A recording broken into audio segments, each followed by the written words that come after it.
and welcome to the debate. I'm your host Rafae Iqbal, and in today's show we'll be deliberating on two very important topics. The first being Pakistan's war on terrorism.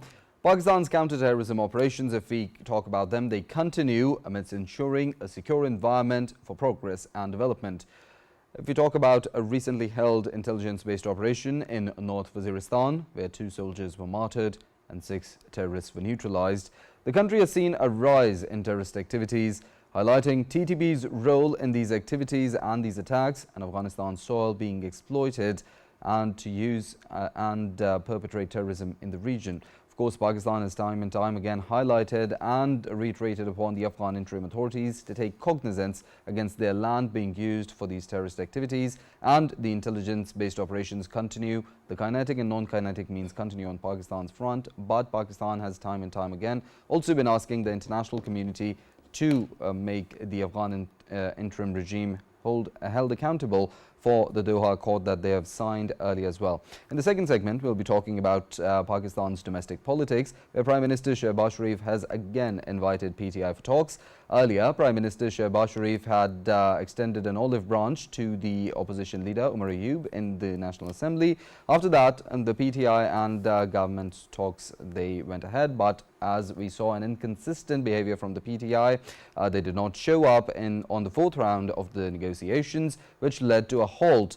And Prime Minister Shehbaz today in a federal cabinet meeting has once again invited the PTI for dialogue, where the Prime Minister added that PTI is avoiding negotiations as the government is ready to form a House committee. He also reiterated the government's sincere intention for dialogue and political stability in the country. We'll be deliberating on the different aspects regarding both these topics. In the studios, we've been joined by senior analyst Farrukh Pitafi. Along with that, we've been joined by geopolitical analyst Faisal, and on Skype, we've been joined by Brigadier retired Nawaz, who is a senior analyst. I'd like to thank you all for your time and being part of the conversation. Starting off from our first topic, Pakistan's war on terror. I'll come and start off our conversation from Brigadier Harris. So we know the government has been putting in a lot of efforts for economic revitalization. The intelligence-based operations continue. Pakistan's security forces, they continue with their kinetic and non-kinetic means to eradicate this menace of terrorism from the country. And Pakistan has time and time again also reiterated upon the Afghan interim regime how their soil is being used to carry out these terrorist activities. But we see these TTP and its nefarious designs, they continue despite these IBOs. Do you think it is high time that the international community takes cognizance of course, the Afghan soil being used amidst Pakistan's counter-terrorism efforts? Javaid, the most important thing is, you see, Pakistan military and armed forces will keep killing these Khawarij and TTP and so other organizations. They come and do terrorism in Pakistan. But the issue is, till the time the international community, particularly USA, who is giving them funds and giving them financial support and left a lot of ammunition, weapons, and along with night vision devices, particularly President Trump said this $7 billion. And now he has demanded interim government Taliban to please return all those weapons, aircraft, tanks that they have left over there. Otherwise, they will stop their financial support. Likewise, China is already exploring a lot of mines and minerals in Afghanistan, and they're giving a lot of money to, every month they're giving a lot of dollars to Afghan Taliban, and that's what their government is being run. So unless these two countries put pressure, and Pakistan, of course, will have to go for diplomatic offensive with these two countries, that China wants CPEC to be completed, and China is giving money to Afghan Taliban. USA want that they want to return their weapons, ammunition, and they're giving financial support. How it will happen? That is the main thing. That's why Afghan Taliban are not coming to any terms with Pakistan. Pakistan has been demanding that you are committed in Doha Agreement that your land will not be utilized by any terrorist organization against any neighboring country, and most affected is Pakistan. But they're not bothering because the ideology of Afghan Taliban and TTP Khawarij is the same. That's a problem. And unless these terrorist organizations are destroyed, their command structure is destroyed, their training camps are destroyed, and United Nations have already given a report on that the Al-Qaeda is again coming up well, and they're training all these terrorist organizations, and then they're being launched in, I would say, in Central Asia and Pakistan, and to an extent to China also. So this is a problem. And then we are still supporting Afghan interim government with logistic support, Afghan transit, and then the illegal spectrum, all illegal money is flowing from Afghanistan to Pakistan, that is going for financial terrorism. These are the issues, and we all understand. Now the issue is how we tackle. The military is determined. Chief Army Staff has said that we will keep fighting till the last man, last bullet, and we are going to eliminate terrorism from there, TTP, and we're going to eliminate them. Today we saw another Shaheed or Major and a young Sepoy. They are giving their lives, but then it is unwavering support we need. It is from the government and the all element of national power. That is what we needed. Otherwise, our troops, our officers are brave. They will keep fighting. They'll keep sacrificing, and the supreme sacrifice they're giving for the nation's tomorrow. But then the thing is, how are we dealing with it? It's not lip service that, okay, we will support it. We are with the, and we recognize the sacrifice of all the troops and all the families. It's not there. The government has to give all support. That means no finances should be coming through any illegal meaning through hundis. It's a responsibility of State Bank of Pakistan. Then no smuggling from that side. Of course, it's military along with that custom, then excise and taxation. A lot of narcotics is coming, a lot of tires are coming, cigarettes are coming. That money is again being funneled towards this terrorist organization. So this is what is Chief of Staff is spending all the time, the Azm Istikam. The whole nation stand behind the armed forces. It is not a military responsibility, it's the whole nation. And that is what the enemy narrative that create a divide between military and armed forces, weaken the armed forces, and then of course you are going to, God forbid, at least create problem for Pakistan, particularly in Balochistan, which is already we know what is happening around over there. So that's the point of it. We today should decide that whole nation stands and everybody is geared up. No financial terrorism, no money should be coming from anywhere, illegal spectrum in which a lot of business people, a lot of big politicians involved, let me tell you very frankly. This means we have to finish. It has to be done. And we have to decide once for all. Even for that, we have to go for all party conference like the way we have in 14 after the APS terrorist attack. Decide once, go for military courts, go for judicial reform, go for police reform, go for this NECTA should be given more powers so that all intelligence operations, all intelligence is brought over there, it is collated and then disseminated all level in a coordinated manner. We are not doing that. So this is what is the crux I'm telling you. Unless we do all this, it is not possible to eliminate terrorism. Our military will keep fighting and doing intelligence-based operations. No, it is we are determined. Chief Army Staff, General Assembly has said many times all these things. And everything he reiterated that and the more we have Shaheed, the more we are more strong to fight back. That's the reason. So I think your other panelists also, they were all bearing out that is what is the recipe to eliminate terrorism of Pakistan.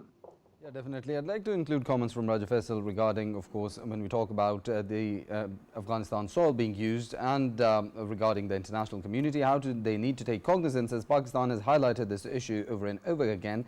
And when we talk about the potential of these prescribed terrorist organizations, you have also mentioned in the past how they are capable of not just endangering the region's peace and security, but can have their effects going to different parts of the world, even as far as the West.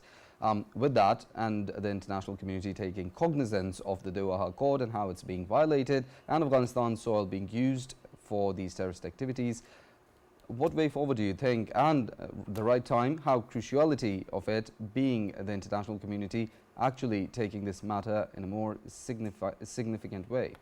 Yeah, Rafae, obviously when we talk about the current situation right now, of course, you are very right about it, that this is same Afghanistan that it used to be obviously 25 years ago, and that is why we saw that the Americans at that time and then the NATO forces and obviously when we talk about NATO forces, it was like all of the West, it was fighting against terrorism here, and Pakistan was non-NATO ally. Pakistan has given the utmost efforts, utmost lives, and we have fought all the way. I mean, fight for Pakistan is not over. It might be over for the world at large. That is why we saw that as soon as the Taliban, they came back to Kabul and they took the reins of Afghanistan, we saw that the Americans and the rest of the world, one by one, previously they had left Afghanistan, and the only country that is still present fighting against the terrorism, that is Pakistan. Why I am highlighting this? Because if we talk about rest of the world, especially US, we shouldn't be forgetting that they came to Afghanistan with a narrative that they are here to, of course, eliminate every sort of the terrorism from within Afghanistan, because to them at that time and to the whole world, it was the narrative that Afghanistan is a breeding ground of terror, and Afghanistan is the nursery that is actually nurturing the terrorists and sending them to the world, to the other destinations in the world, and to carry out terrorism. That is why we have been seeing that they have been of course connecting the dots from Bali bombings, from Madrid bombings, from 7/7 bombings of London, from 9/11 bombings of obviously New York. Everything they were obviously connecting it to Afghanistan at that time, and if they were doing so at that time, then of course they should have been cautious enough, they should have been careful enough while they left Afghanistan, because still Pakistan is fighting against the same menace. It was like Pakistan, if it was a non-NATO ally at that time, and war is still continuing, but at the same time the NATO countries, especially US, not finding NATO, rest of the NATO world in joining hands with Pakistan against this menace of terrorism, which is still keeping Pakistan engaged. And Pakistan is of course busting all of the bordering areas of Afghanistan where obviously all of these nurseries are. Then I think rest of the world, they need to come to terms with it, that it was just because of their own endeavors, their own regional strategic endeavors, rather than it was a fight against terrorism. If it was an actual fight against terrorism, then here is Pakistan still fighting against terrorism, and that is what you call fighting against terrorism, rather than just scoring the strategic depth and scoring as a strategic sort of narrative. And to me, I think Pakistan has done so in past. Pakistan is still doing it. Pakistan was a non-NATO ally in past and was doing it, now is doing its own, and of course in future Pakistan would keep on doing it. For that, of course, we are not expecting any sort of assistance from the world, which of course they should have been providing, because that is what you call the ethical world. But if that ethical world does not exist anymore, then in that context I would say Pakistan would keep on fighting its own war, which is still doing. But for that purpose, we have to have in-house harmony in terms of consensus on security, consensus on politics, and consensus on this one one sentence, that no matter what, we are not going to stop this war on terror until the last terrorist is out there waiting his chance to get into Pakistan and carry out some terrorist activity. And that can only be possible through, as Brigadier Harris has rightly put earlier, that of course the resolve is all about the way we reacted to it back in days in 2014. We have to have the same resolve. The whole nation must join hands. There shouldn't be few of the provinces in the country, they having a different stance, and the rest of them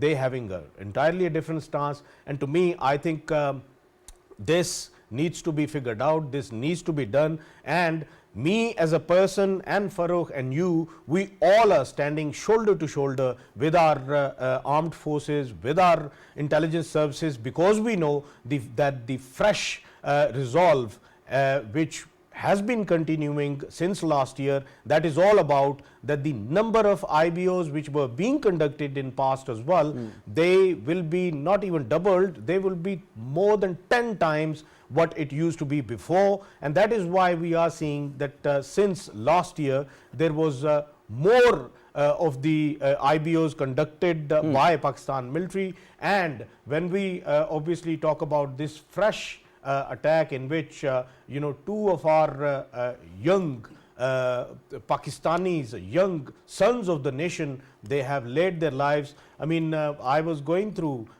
during the day the profile of Major Hamza Israr.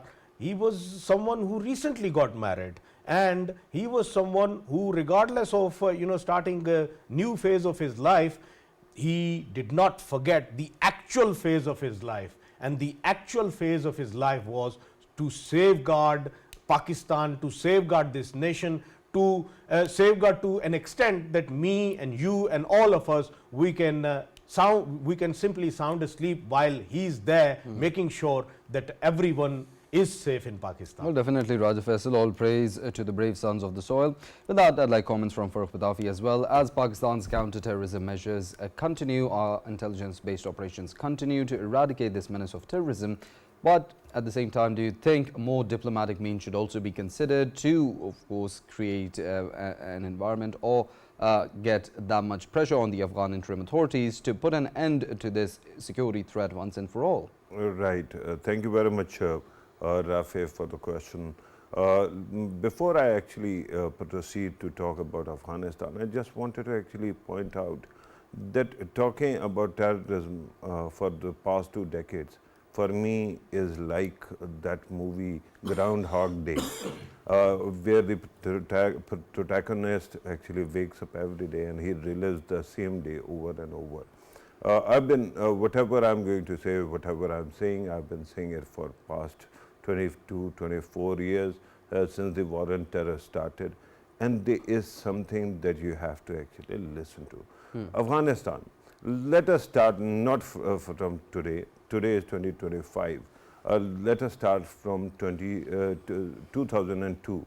Afghan Taliban haven't fallen. The government is still in place in Kabul.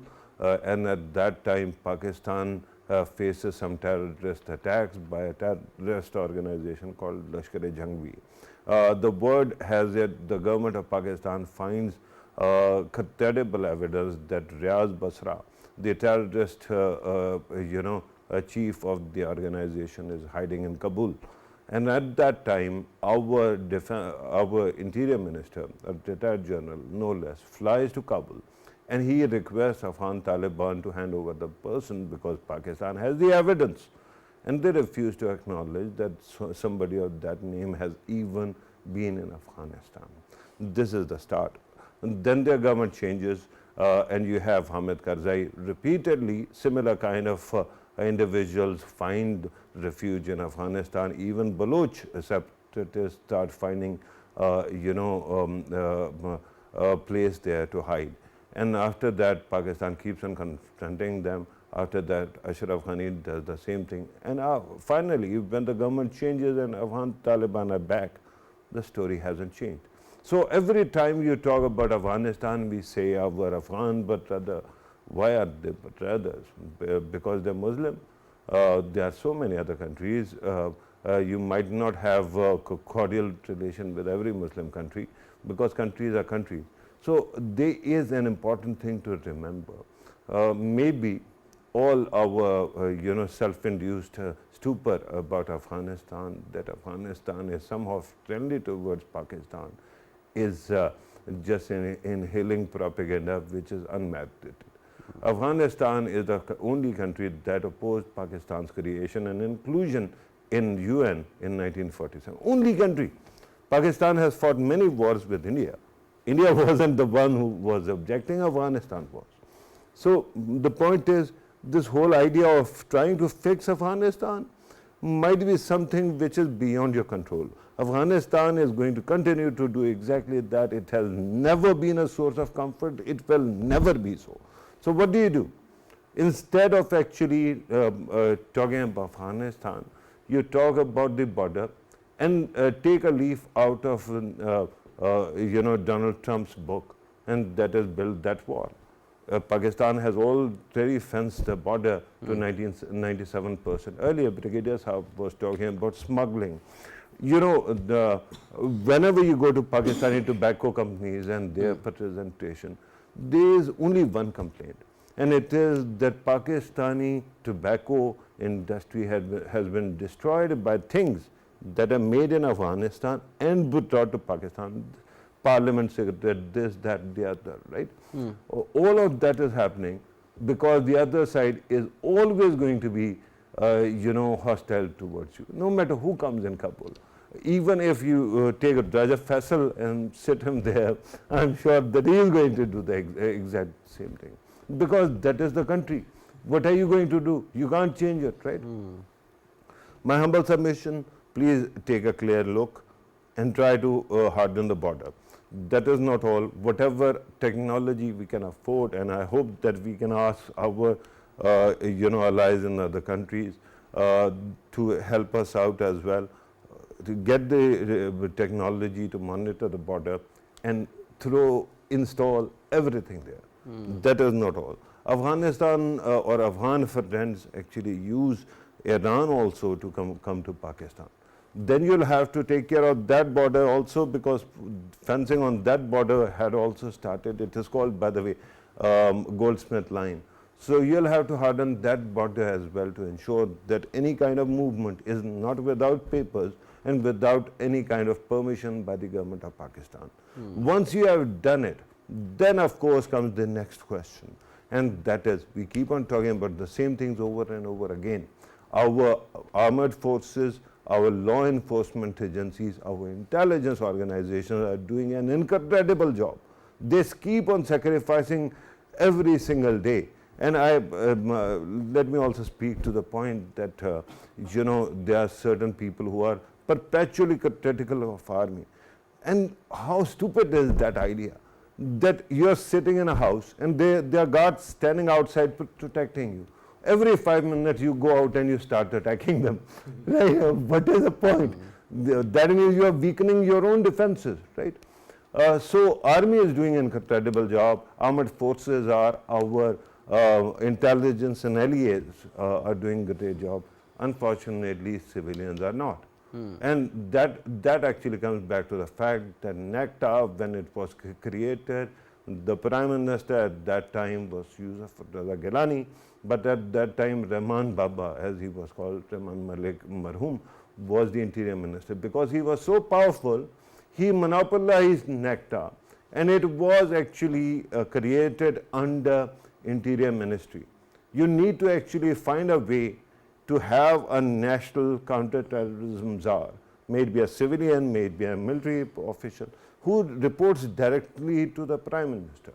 And under him or her should be the institution of NACTA. Without that, you are not going to progress. Then comes another very important, crucial thing. Pakistan has so many intelligence agencies. Pakistan's external intelligence agencies and internal law enforcement and all, they need to actually share their notes every day. And we have, in principle, agreed to this concept repeatedly. We created pilot projects and then they stopped. Why are they stopping? You have to actually pull all the resources together under that terrorism czar, counter-terrorism czar. You are supposed to have everything. NACTA, intelligence sharing, and then this counter-terrorism narrative. Because every day I see this.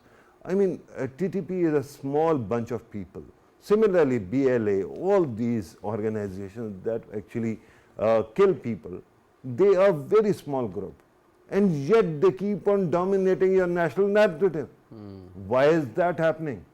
It took us more than 10 years of the fighting terrorism that our clergy could come together and say that since suicide is haram in Islam, and it is absolutely haram, suicide bombing cannot be halal, right? Took you 10 years to realize something that is so basic in Quran and Islam, right? So the point is, it is about time that all of us, especially people in the know, start demanding what are other institutions doing. And when you actually bring them all together and when you start anew fighting terrorism, one has to remind ourselves that these children, these kids, these young boys and girls who go to army, armed forces, intelligence, they are not free. Their blood is not something which is less precious. Why should they always be sacrificing all the time while there are people on television who keep on insinuating conspiracy theories, and on the other side, people don't even recognize the sacrifices, right? There is one anchor who actually made his name talking about end of times and all. And trust me, I thought that everything on television is for show. But off-air, once he was talking to me, and I realized that he actually believes in most of the conspiracy theories. When such people are sitting on your national television, polluting the airways every day, in and out, tell me, what are you doing then? Where is the national power, our media, 50 plus channels? They're supposed to be force multipliers for the state. It's happening other way around. Why the hell would that be? So there has to be some measure of accountability. Without that, and the accountability of the past, when Pakistan just threw all the advances we had made against terrorism by signing a deal, nobody so far has been held accountable on record, on whether civilian, whether military, on compromising on that, because a lot of blood that has been shed now is back due to that compromise. So there has to be some accountability of those Definitely. who actually did this. Definitely, very important points raised. With that, I'd like to include comments from Brigadier Harris as well. So, your comments on how the conversation has shaped up. And secondly, when we talk about fencing the border, we know there's a lot of effort being put in for, of course, regional connectivity as well, the BRI, connecting all South Asia with Central Asia, Pakistan giving access to warm waters. With regards to that, how do you see the regional stakeholders playing their part? We know there's organizations like the SCO, they have their security frameworks like the RATS in place. How do you see all that adding up in this equation? The most important thing is the CPEC concerns all the Central Asians, Russia, China, and Pakistan. So everybody should be supporting Pakistan in fighting against terrorism.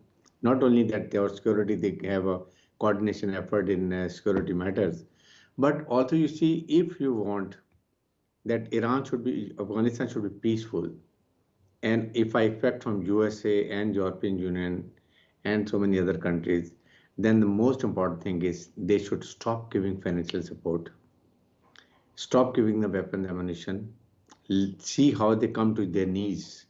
They will come and back Pakistan, and Pakistan should stop giving the logistics support. No wheat, no fertilizer, and of course, no sugar.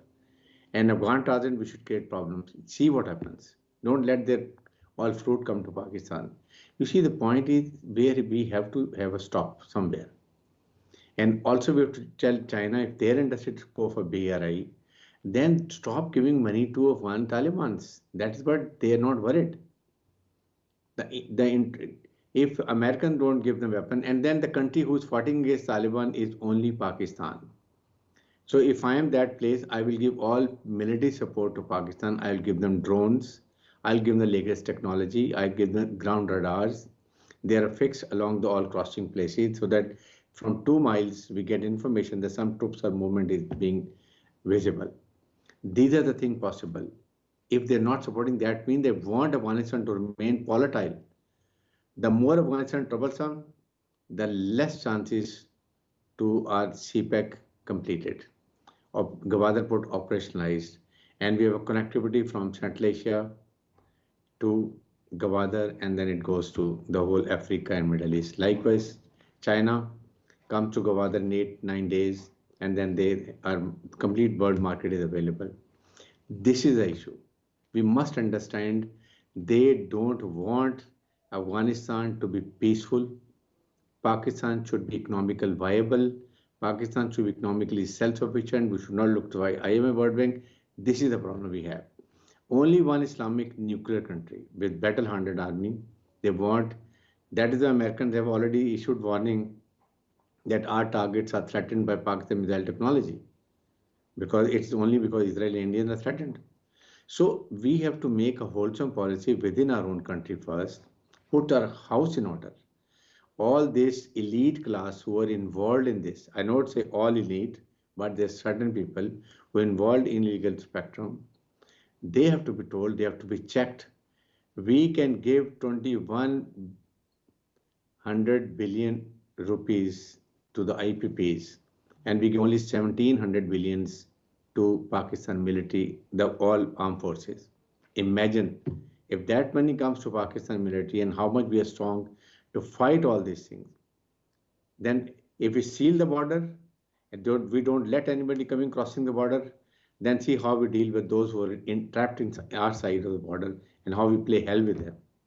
So this international conspiracy also we must understand. So for that, the whole nation has to stand. The government has to stand, government has to realize they have to give support, financial support. When we say Azb-e-Istikam means all resources to be given to military. Only then you can fight and eliminate terrorism.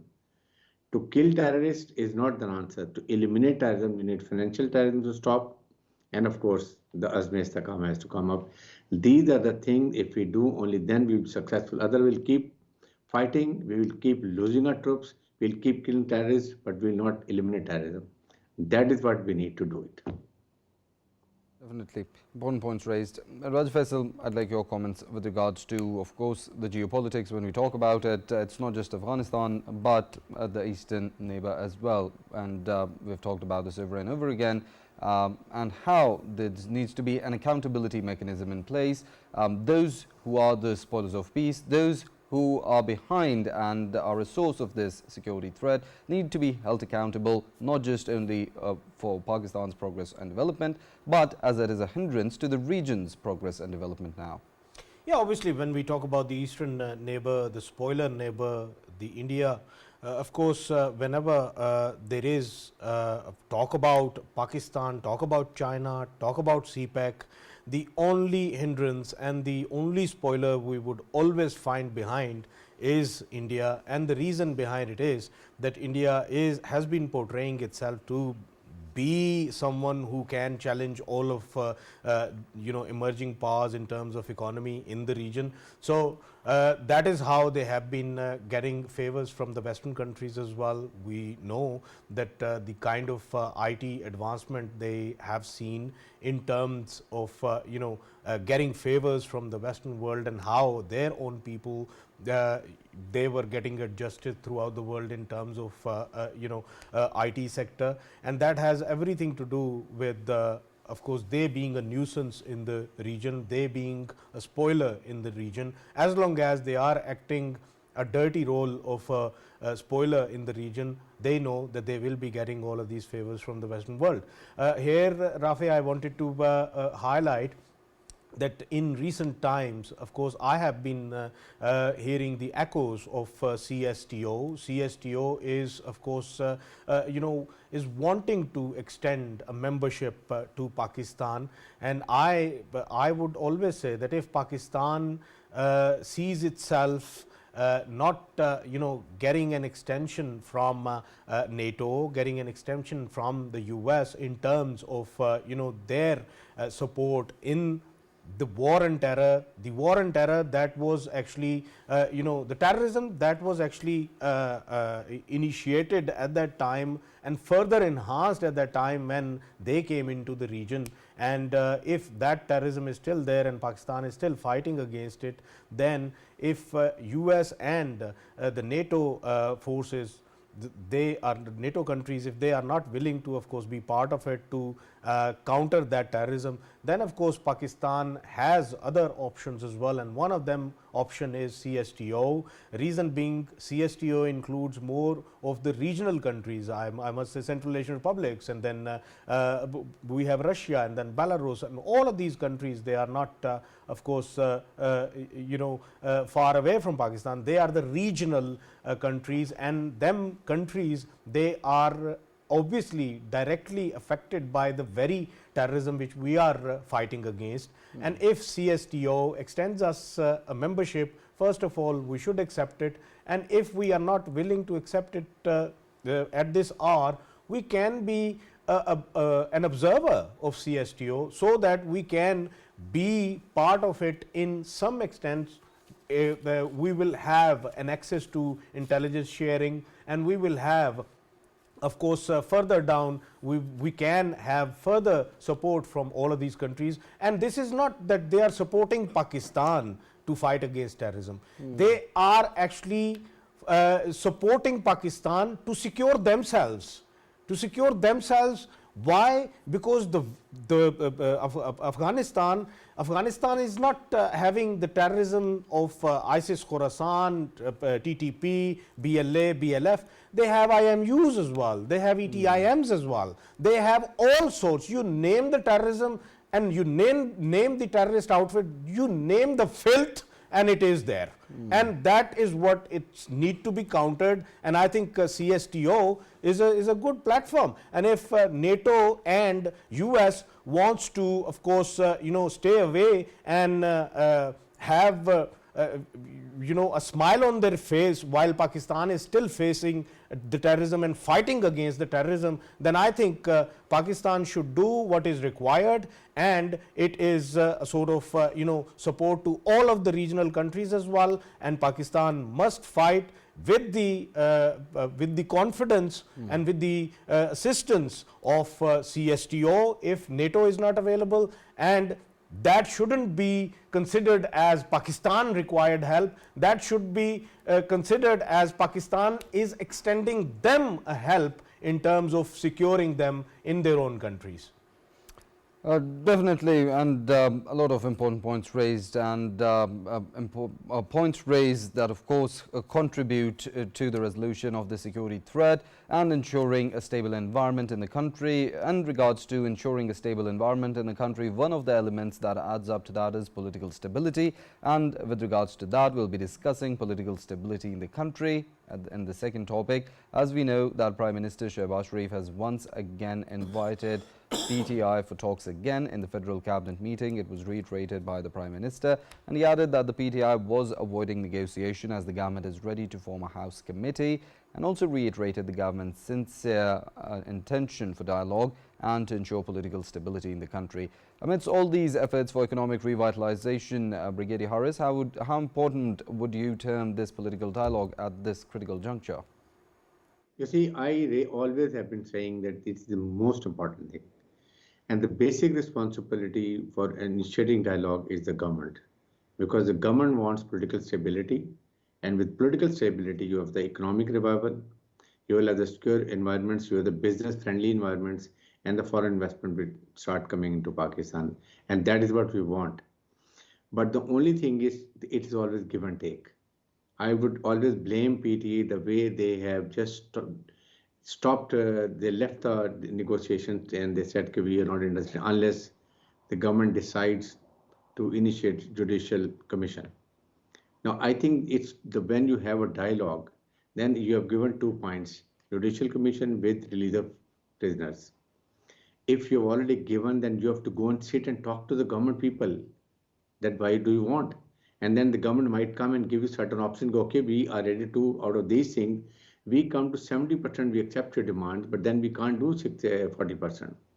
But when you say unilaterally, you're not coming, that means you are hindering the peace process and the dialogue. That's what is happening here. And it's very, very honestly disturbing. The whole nation was looking toward the dialogues. And both parties should have ensured to select the best possible individuals who have the good communication skills, who can convince each other. I think that part was also missing in either side.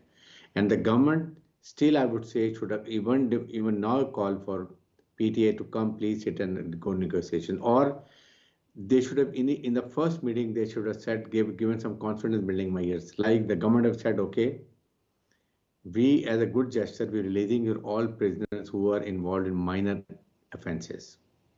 Then we will not going to harass your people. We will allow you, if you want jalsa or jalus, then we'll give you a good, reasonable place where you can come and have.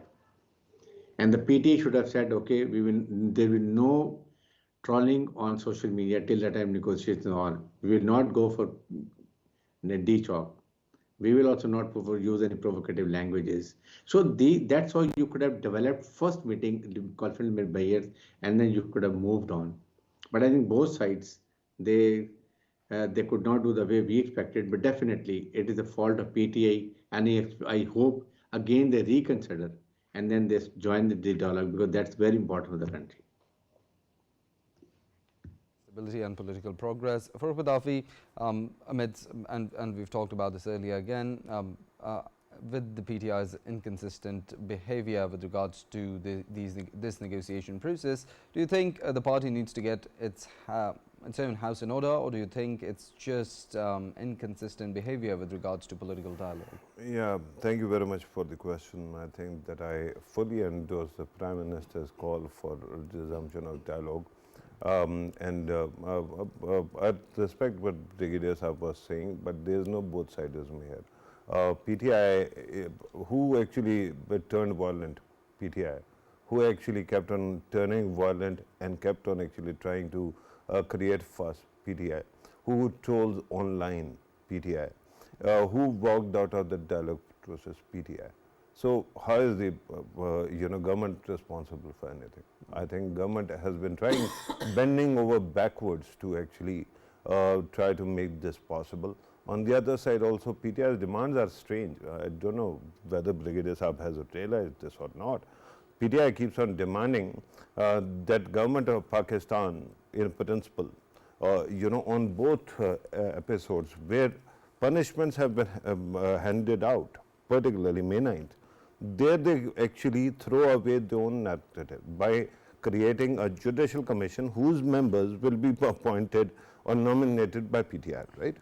That means essentially doing away with the state's narrative on the matter.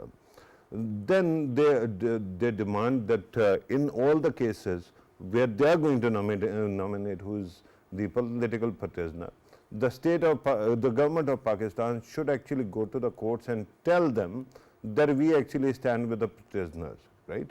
And we are in support of them and kindly find a way to release them. So if that is so, then say, okay, May 9th was correct and just be done with it, right? Just ask PTI to come and form the government and be done with it. If this is the, look, PTI, there's a problem with PTI. One, PTI keeps on seeing hope where there is none. They first thought that there is going to be some kind of revolution in the country. They failed, repeatedly failed. Then they pinned hope on change of government in America. Now you have Donald Trump's inner circle actually visiting Pakistan. And they have made it clear that they have nothing to do with Pakistan's internal politics, right? So, shauk pura kar liya. If you want to come back, please do. If you don't want to, then just stop pretending that you are interested. Let's get over with it.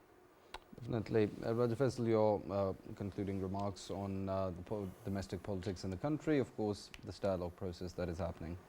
Yeah, Rafae, obviously when we talk about PTI, I don't think PTI believes in talks, and even previously the only thing they were coming forward with was, of course, as Farrukh has highlighted, the demands. They are non-acceptable to the government, and they know that these demands will never be fulfilled by the government. Still they are coming forward just to obviously show everyone that they believe in political system, they believe in politics, and they believe in talks, but nobody is ready to talk to them. And here obviously Prime Minister of Pakistan, he has highlighted that we are ready to obviously talk, but of course they are not coming into talks. And if they are if the government is ready, and government is ready with the committee, they can form a parliamentary committee, a parliamentary committee that can, of course, figure out all of the problems which or demands which are being highlighted by PTI. But if we talk about PTI getting their demands, that would not be possible, and even PTI knows about it, and PTI does not want to talk to the government at all. And obviously, off the record, they keep on saying that they don't believe in this government. When they don't believe in this government to be a legit government, then what's the need of talking to PTI as a political party? So I believe that is what it is all about. They're just portraying to be a political party that believes in talks. Otherwise, they don't believe in talks at all. Well, we hope saner voices prevail within the party, and they do come to terms, as political stability is the need of the hour. So is ensuring a stable and secure environment for business and a stable environment for progress and development. With that, we conclude the debate for today. I'd like to thank all of our guests and analysts, Brigadier Haris Nawaz, a senior analyst, Farrukh Pitafi, and geopolitical analyst Faisal. I'd like to thank you all for your time and being part of the conversation. See you all same time tomorrow. Till then, take care.